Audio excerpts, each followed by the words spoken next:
course that is on my bucket list here in the San Antonio and greater San Antonio area. Everyone always says it's truly a hidden gem, and I said, no, I don't know, man. It's in Castroville. What is in Castroville? And sure enough, it's the hospitality. It's a quaint, charming course. They got an awesome, badass restaurant attached to it. And you know what? It just seems like the people there treat you right, and it's a course that you always want to go back to. But I'm super excited to get into this interview with Ben. Hey, Ben, thanks for joining the show, brother. I appreciate having you on. Andy, good to see you.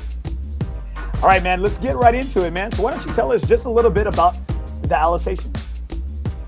Oh, it's out in Castroville, Texas. It's about 6,400 yards from the tips. A little par 71 course. Just a fun little track. It's been around since 1995. Original owner, Richard Russell, started up the golf course. And recently, as of a couple years ago, Terry Dickerson is now the owner of the golf course. It's just great. It's a fun little track, and you'll need to come out and check it out if you've never been there. Well, I like to think that, I'm pretty well versed in some of the courses here and around town. Right. And you know what?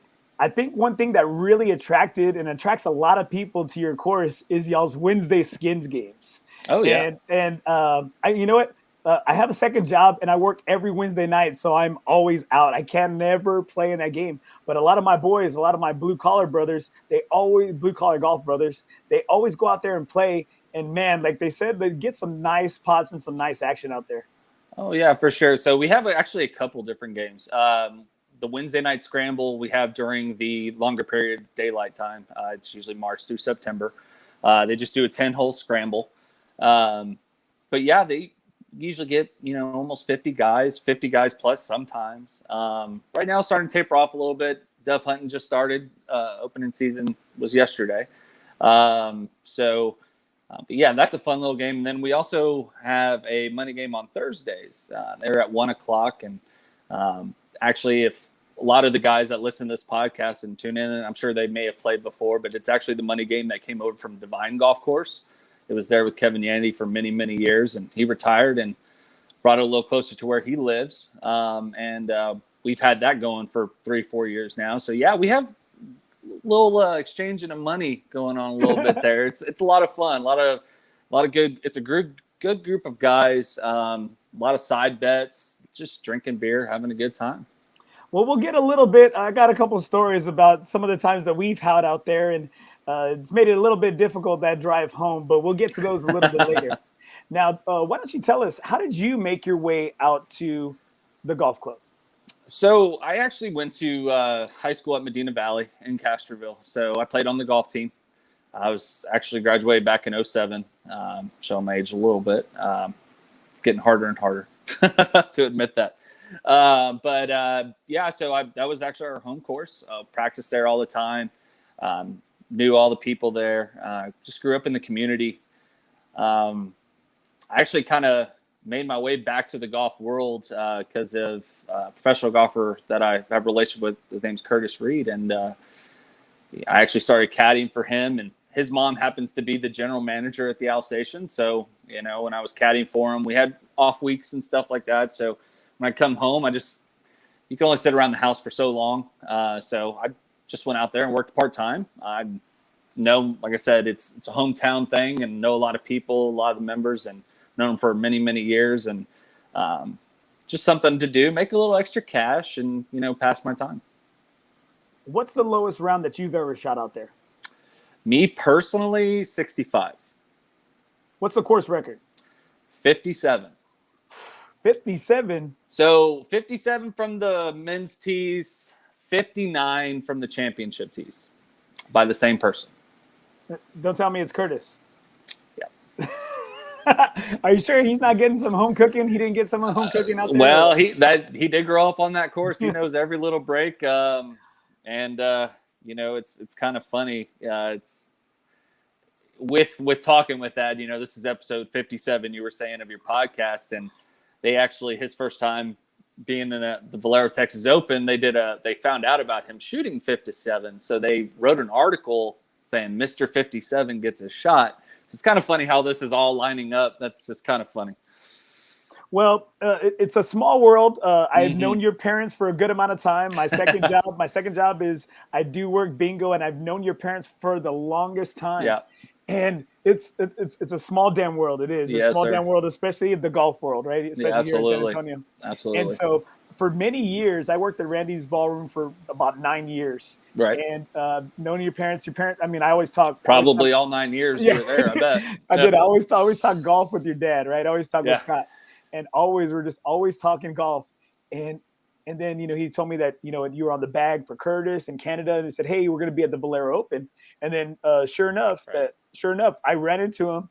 And I you know what? I didn't put 2 and 2 together. And then finally I'm doing a little research. I'm doing a little stalking on Facebook, right? And so I'm getting into the archives, right? And then I'm like, oh shit. I was like, this is Ben. This is Scott's son, and so it's a small world, and I'm very glad because I always talk to them about going out, and he said, yeah, going out there. And I was just like, man, you've been out there for a good while now. Mm-hmm. Yeah, it's I mean, I've been out there since I guess I started up doing part-time there back in 2015, I want to say. But like I said, I mean, going through high school and stuff and growing up there, I mean, I've been out there, but as far as working, it's been year number 6 going into 7. So yeah. Now tell me, how long has Laura been out there? Because it seems like everybody in the golf world, they know Laura. They know Laura Kaufman-Reed, right? They know Mrs. absolutely. Reed. They know Mrs. Reed. Mm-hmm. And everyone, you know what? I'm always looking. No one's got anything bad to say about her, and I'm like, man, she must be a saint. And sure enough, the first time I met her, I was just like, damn. I was like, hey, all these are true. It's legit.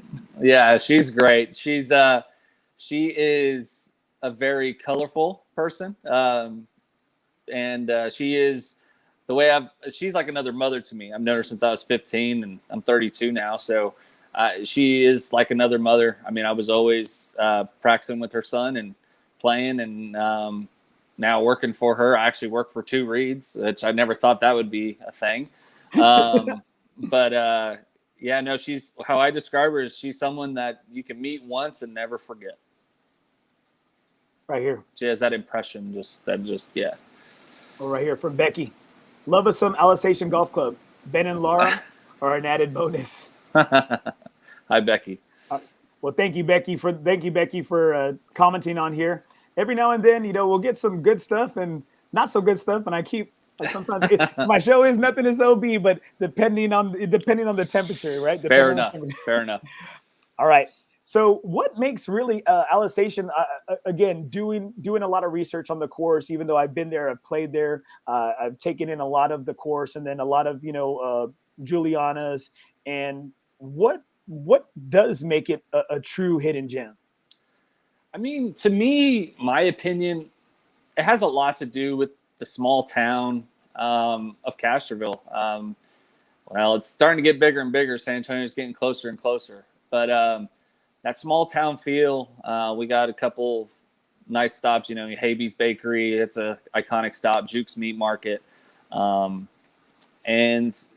the people. The hidden gem part, I will also say, is, with our staff there, I mean, we really are kind of like a tight-knit family atmosphere. We always have each other's back, and that's really nice to have. But also, as far as the golf course side of things, it's quiet. You're golfing by these large open fields on some of these holes. You see cattle out there, and it's not like any experience you'd have in San Antonio, where it's a little bit more traffic noise, hustle and bustle type of thing. It's, you could play your round pretty quick there, but also it's just a relaxing round. I truly believe that, man. And I'm like, I'm getting like some goosebumps. I don't know if you can see, I'm getting some goosebumps right there I really am just from how you're describing the course, because I think, and this is what I always try to do with my show. I really want to place the listener or the viewer, seeing the course from your eyes. Right. And I loved how you described it, because again, my buddy Jaime and I, we went there and we played a little bit of sundown golf. And it was breathtaking. It was beautiful. You can feel like that the soul of golf, the spirit of golf is freaking there. Yeah. And you're right. It is. It's just you're kind of taken out. Like, you know what? This isn't San Antonio. This isn't a city. And you're right. It's. I think the hospitality, the people there. I think y'all are the people. I think y'all are really what make the course, even better, just because of how you treat people. Appreciate it. And right here, I got my buddy Jeremiah says great customer service every time I go back. Hey, again, thank you.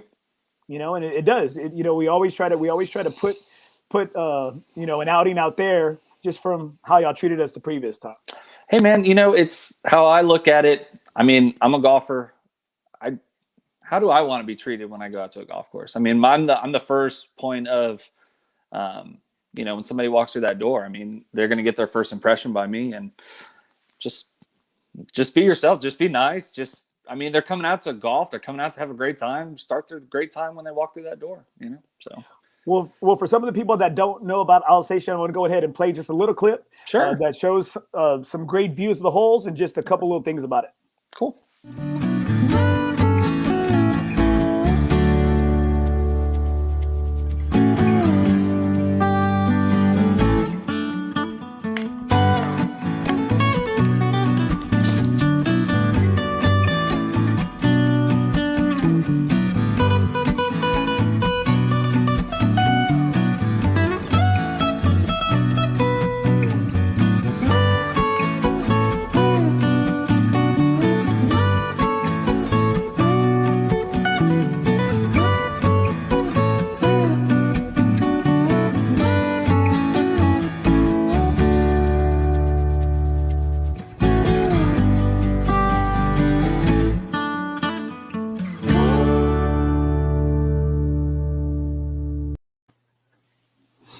That was beautiful.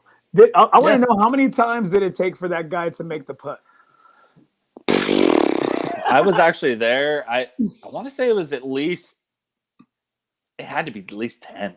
No. I mean, it had to be double digits. That was at least 15, 16 feet. I mean, he was, that's true. He had that camera back there. I don't know, man.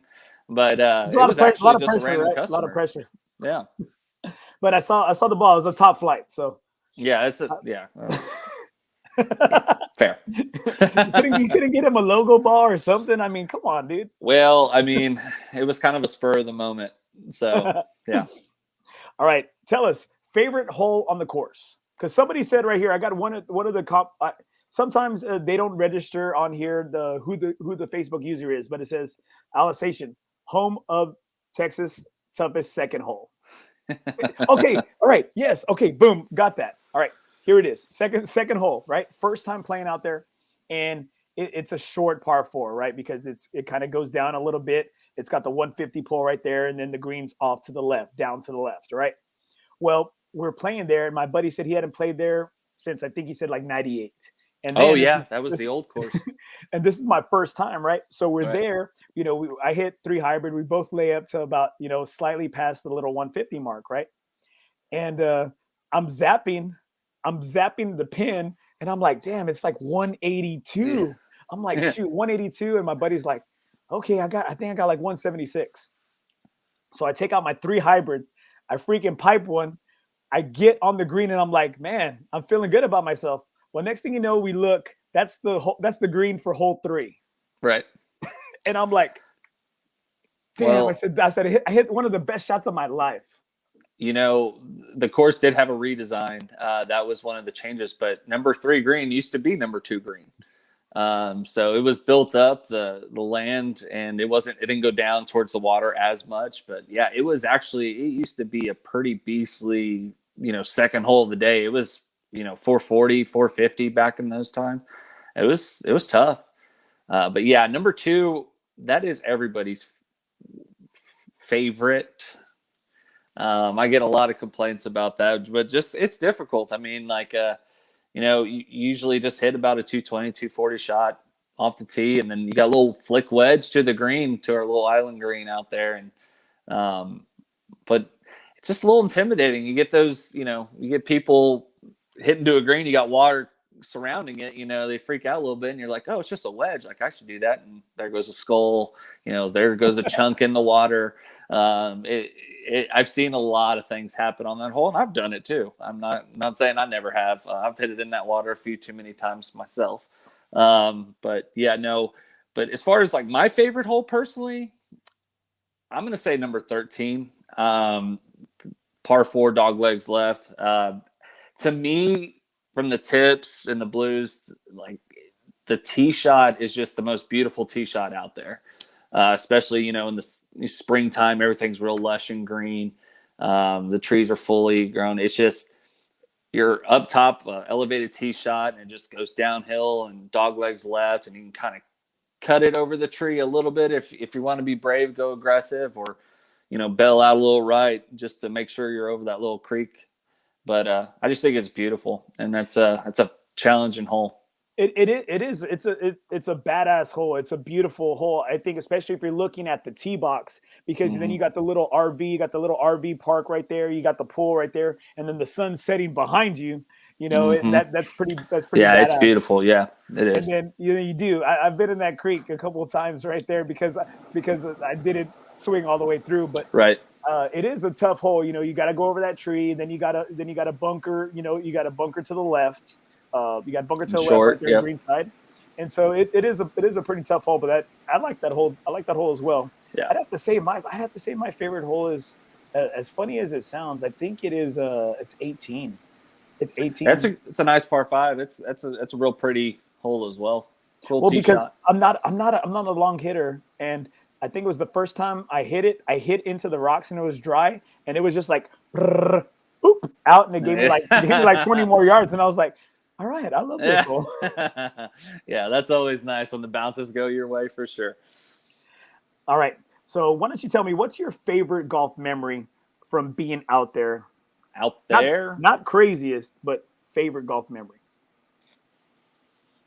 Honestly, my favorite golf memory has to be when I made a 2 on number 9. I made a albatross, double eagle, whatever you want to call it. Yeah, it was a long time ago, though. I don't have any hole-in-ones. I've had many close, within the next half a roll in, and just haven't gotten one yet. But I do have a double eagle, and it was on number 9. I think I was 19 when I did that, and I was playing with a buddy, and I hit it in.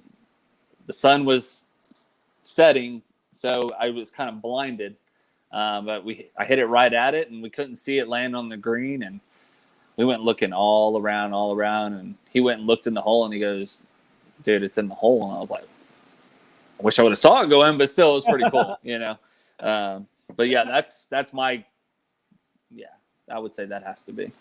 That's a tough hole there. That 9, the par 4. You have the tree. Par 5, yeah. I'm sorry, par 5. Yeah, yeah. It's par 5, and then it has it protecting right there that tree, and it's tough. But like you said, it's always they're reachable there at your facility. Right. All right. Now, favorite golf memory in general. It has to be when Curtis and I were our first PGA Tour event, Valero Texas Open, making the cut, first ever time playing, getting to that level, and then making a cut in front of. We had about 50 to 80 people. It seemed like all week following us, friends and family, and having their support all week, and it was something special. It was really cool.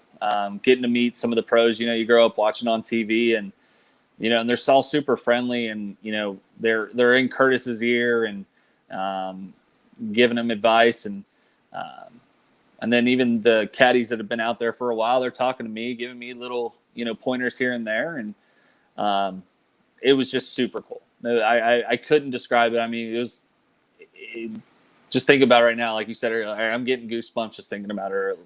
So it's crazy. Who would you say was probably maybe the kindest to you during that event? Jerry Kelly. Jerry Kelly was that. We played with him actually on Sunday that year, and the whole way. No, I'm sorry, that was Saturday's round, third round. The whole time, I mean, I'd say all 18 holes. He was just walking with Curtis and walking with us and just talking. And we were just going on and on about, like, you know, his past and some crazy stories he may have had, and giving advice. And it was actually pretty crazy because, you know, we made the cut there, and then the very next event was the Byron Nelson, and we actually got a sponsor's invite to that one. We didn't do too well that week, but it was still pretty cool. But it was great because, you know, we were actually, you know, Tuesday before the tournament, Curtis is practicing around the greens, hitting pitch shots, bunker shots, and Jerry Kelly sees him, remembers him, comes up, talks to him, gives him a pointer, show him hit bunker shot a little bit better. And I was like, man, that's really cool. These guys are really nice. Now, maybe somebody that wasn't the nicest out there. Don't give me this crap that, oh, everyone's a good guy out there, because I've been out there as being in the media. I've been out there and I hear these guys give each other a lot of crap. You know, to be completely honest with you, man, like we played in 3 PGA Tour events. I mean, the Canada and stuff. I'm just thinking like people like you would know. Mm-hmm. The 3 PGA Tour events, we got lucky. We got grouped with good guys. I mean, we might have heard some things or heard talk and stuff, but in our groups, everybody was really kind, man.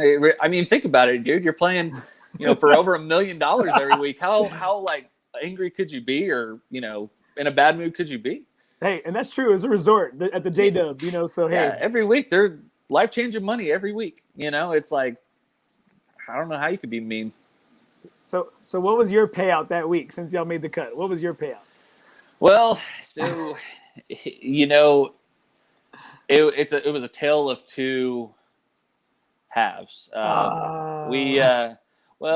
So first PGA Tour event. So him making the cut in his first PGA Tour event is very rare. That doesn't hardly ever happen. Just, you know, the experience of it all. I mean, you're going from playing with, you might play in other pro events, but the smaller tours and stuff like that, I mean, you're just playing with the other guys you're playing against, you know, in your threesome or foursome or twosome.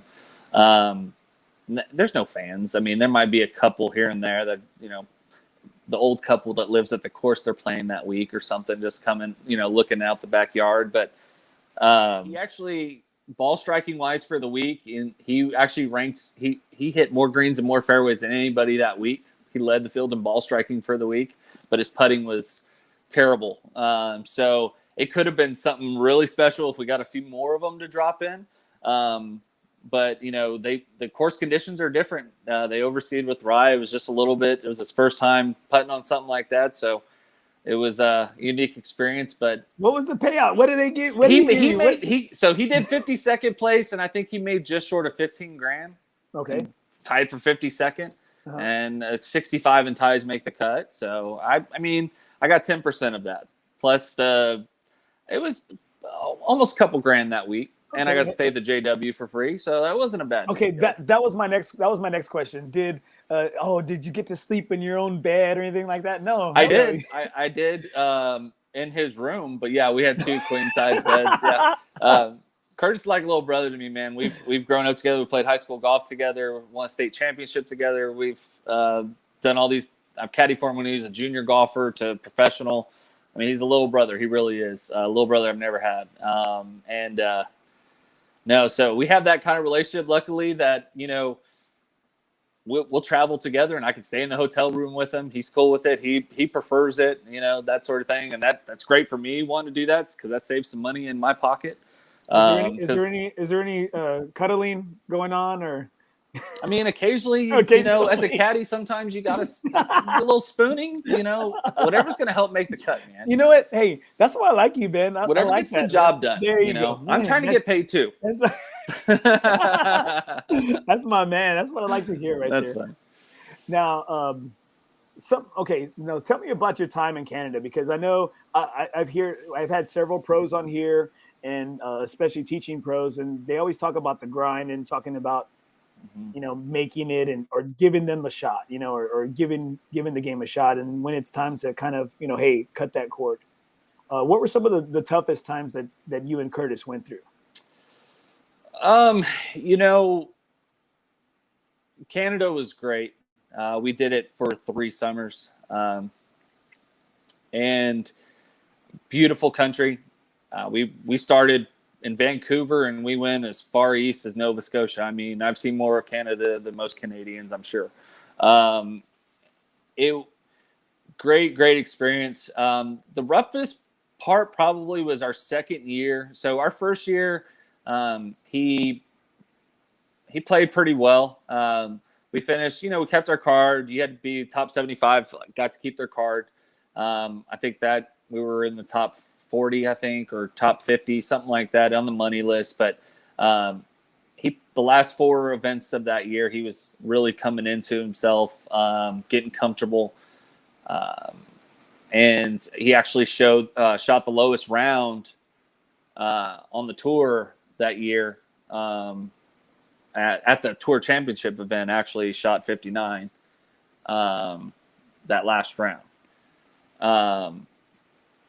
And no, I'm sorry, it was 60. Excuse me, it was 60, but it was the lowest round of the year. And yeah, that was pretty special. So going into that second year, they're running the, who to watch out for next year, and and he was one of the top 10 that were on the lookout or the watch out list, and he could advance, the Corn Ferry type of thing. It was web.com at that point. I think the pressure got a little bit to us. We not like we weren't giving it our best or anything, but just kind of put a lot of expectations on our shoulders instead of just playing the game how me and him did, and probably just took it a little too serious. I mean, golf, even at that level, you got to have fun, man. You just like we do as, everyday Joe Blows, amateurs. You still got to have fun. And when you make it a job and you make it too serious, you're not going to do good. And that just kind of happened, and we didn't do very well. We didn't keep the card for that year, and took a year off from going to Canada, and then went up another year and kind of played mediocre. But it was a good experience. There's some guys that are on the Corn Ferry and even on the PGA Tour that are from that tour that we played with, and that are having success out there. And it's a great start. And they actually had he played in the Latin America Tour the year in between the Canadas, where he went down to South America, Latin America, Mexico. That was pretty cool. I didn't do that one. Cost was a little too pricey with those big travels going to like Brazil and stuff like that. But the experience they get, it helps them for sure. And that I really believe in Canada, you get some crowds and stuff on the weekends. Thursdays and Fridays, not really anyone, but in these towns that you're at, it's the only sporting event that comes up. So some of these cities, the whole town will come out, and it's pretty cool. But they definitely get more and more experience from that. Now, as being on tour and coming back, did you have that feeling of like that y'all were defeated, or that hey, we gave it a shot, and we can't say we didn't try? Man, what's rough, and we're actually coming up on it, is Q School. We got Q School coming up to try to get on the Corn Ferry. Couldn't do it last year because of COVID. They canceled Q School for the year. No one lost their card on any of the tours. So, it's a grind, but that's a little bit more when you're playing on a tour. That's one thing, you're actually making money. Q School, that's probably the hardest part of the grind, because 3 weeks determine your whole next year and what you're going to be doing. We're actually September 14th to the 17th, first stage. So we're actually heading to Houston next Sunday for first stage. But that's by far the hardest part of it, is when you've made it to final stage of Q School. And, that the first year we made it to final stage, I think we missed making Corn Ferry by 2 shots. And that kind of stuff irks at you, and it hurts, because you grind all year and you work all year for it, and to come up that short, it's rough, man. It really is gut wrenching, but it's tough. It's by far, like, I've never seen anything like it. The amount of people that get in qualifying school to only so many getting a card to have a chance to even play, it's ridiculous. Now, as being on tour and playing in these practice rounds, what has there been any like big cash games or side cash games that y'all were a part of? Yeah, depending on if we get together with some of his buddies when we were in Canada. Yeah, they would do different games.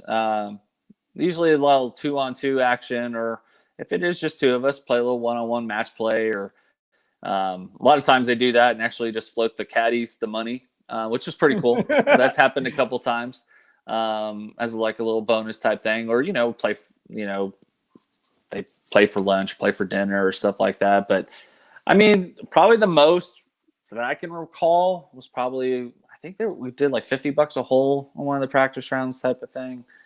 That was cool. And honestly, I think there was only like 50 exchanged out of after all 18. So those guys are all too, it's crazy what separates them. You think,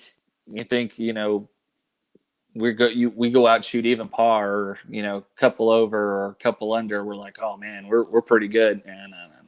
It's not even close, man. It's a whole nother different level, and yeah, it's pretty neat. I got Ali Trevino right here. If I'm not mistaken, this is Tyler's chick right here, Ali Trevino. I want to be like Ben when I grow up. She's a stud, dude. She is a stud. Yeah, I actually know her husband very well. Is he a good golfer? Because he's got to be a cool dude. Because hey, TJ's the greatest. I worked with him at Briggs Ranch back like in 07, 08, and we were in the kart staff together. And man, one of the funniest guys I've ever met. Just a real cool, down to earth dude. And yeah, no, I've met his wife a few times, and she's actually now helping out with Our Lady of the Lake. She's assistant now, I think. Yes. Okay. So, I played with her in a scramble with one of the alums, who again, because he's good buddies with Arnie. Right. The head men's and women's coach, Right. And we played together in a scramble. I sucked. Like I totally sucked. But damn, we played all her freaking drives and a lot of her shots because hey, she is a female, so she hits from up forward, and man, she smashes. And she just came back from, I think, from the golf club of Houston, if I'm not mistaken, for qualifying for mid-am. Right. And I saw that, and she made it, and that's really awesome. Allie, good luck to that, by the way. Oh man, good, and she's good people too, man. Like absolutely, you know what? Her and TJ just won our big tournament, our two-step. We had the Calcutta and stuff. They just actually won that event. So did my buddies. They think they tied for first. Jeremiah Sierra and Chris Jones.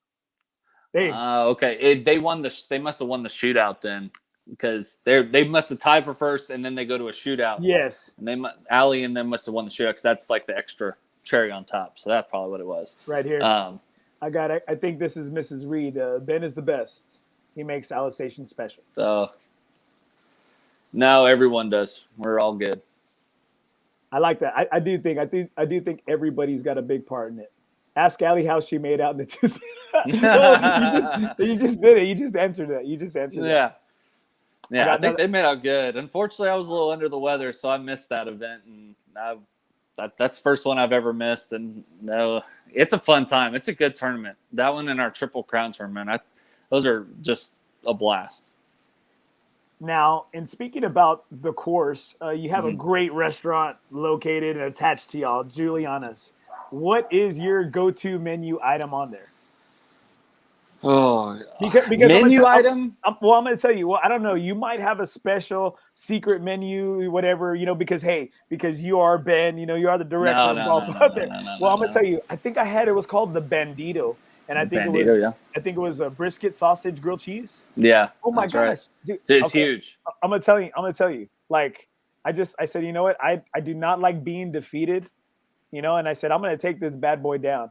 And you know what? It got me. I had to take it home. Yeah. I had to take it home. But I'm just like, every sandwich there, it's like it's too much. You know what? Yeah. Okay, that's my negative comment about the place. It's too much food. Too much food. Yeah, no, Chef James Herrera, he's the owner of Giulianis. He's class act, great guy. They came over about 3 years ago now, maybe 4. I'm so bad with dates. But he came up there, and he just fit in like a glove. And then he's family just like everyone else. And But yeah, his food is great. I mean, it was voted best restaurant in Medina County.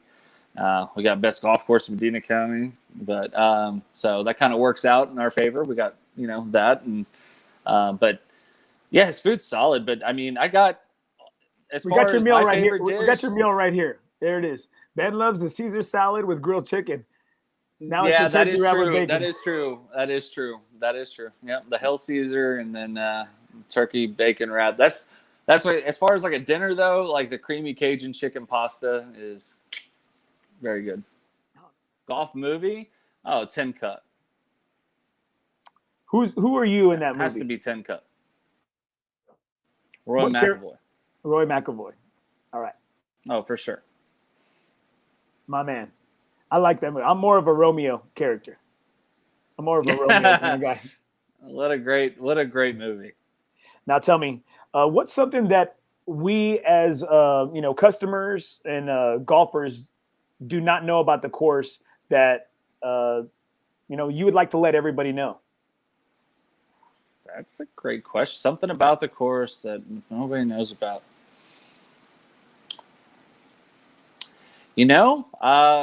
Other than having bent grass greens, which is fairly uncommon in South Texas, we oversee with bent. With the airflow up there, it kind of keeps our greens that way. And the bent really never really fully dies off. Other than that, though, like nothing really comes to mind. I do totally agree that having bent grass greens, that's not something that a lot of people play, especially at our public courses. It's mostly like higher end courses. I know Briggs has bent grass greens, and it like you stated that it's the putting and the greens y'all have is kind of like the only protection y'all have on the course, and the wind, and so I would say that is that's something good that people might not know. Now, craziest story that you've ever been a part of there at the course or you've heard about. Craziest story. I don't know if I should be saying this, but no, back in the high school days, it was, one of my old high school teammates. We're playing number 8, the par 3, and there's 3 little trees right by the tee box there. They're tiny, and well, he had been struggling hitting his irons that day, and he said if he had hit another one off the toe, he's going to wrap that club around the tree. And sure enough, hit it off the toe, and he ran straight over there and just wrapped it around, and I'd never seen anything like it. And then the other one would be actually on the same hole, trying to do Happy Gilmore, this dumb 16-year-old. Actually with one of our female golfers on the high school team, and I actually hit the golf ball right at the neck and the club head, and the club head went flying in the water, and my ball just stayed right there, to where I could go grab it. But yeah, no, that's probably the craziest thing I've ever dealt with out there. Well, I'm about to show you a picture and just tell you a little story here. Let's see right here. There you stop the camera right there. Okay. So right there, I have my buddy CJ Hinkle right here. He's one of my blue collar bros. This is the tree right there by the green on hole 7. Now, right. There's two stories right here. We were playing in the Skins game, and okay. The one initial story that I heard was the ball was stuck up there. He went to go climb up there, and he hit it out, and he saved par. All right, he hit it out and saved par. No way. All right, okay. The true story, I think, is from what I'm gathered from all my bros, is that he got upset. He threw his wedge up in the tree, and sure enough, it got stuck. And so he came back, and he had to get it. He had to get it. Hey man, I'm glad he was able to get it. And it was funny though. It's the most humbling game you'll ever play. Let's see right here. Look, there you go. Look, that night we lost the golf cart after a huge tournament. It took us 2 hours to find it. Turned out one of the golfers took it to the RV park. Oh, really? No, that's what Miss Reed Oh, was that's saying. what it said. Okay, now it just came through. Yeah. Oh, wow. Oh, yeah, that's true. That's true. I do actually remember that. I had to go back to the course, go look for it, and then went over to the RV park, and they had taken it over there to go drink with some people or something like that. And it was like, guy, like, I mean, it's been dark for almost an hour. But that's a good thing. Hey, at least you got it back, right? Thanks for tuning in. I hope you enjoyed the show. Please visit my website, www.NothingisOB.com. You can hit me up on different forms of social media. I'm on Twitter, Facebook, Instagram. NothingisOB is my handle. Also, please check out my YouTube channel, NothingisOB, South Texas Golf Podcast. I'm on iTunes, Spotify, iHeartRadio, SoundCloud. Please click the subscribe button. You can leave a comment, rate, and review. It's how it helps me grow the podcast. I truly thank you for all your support. Remember, in the game of life, nothing is OB.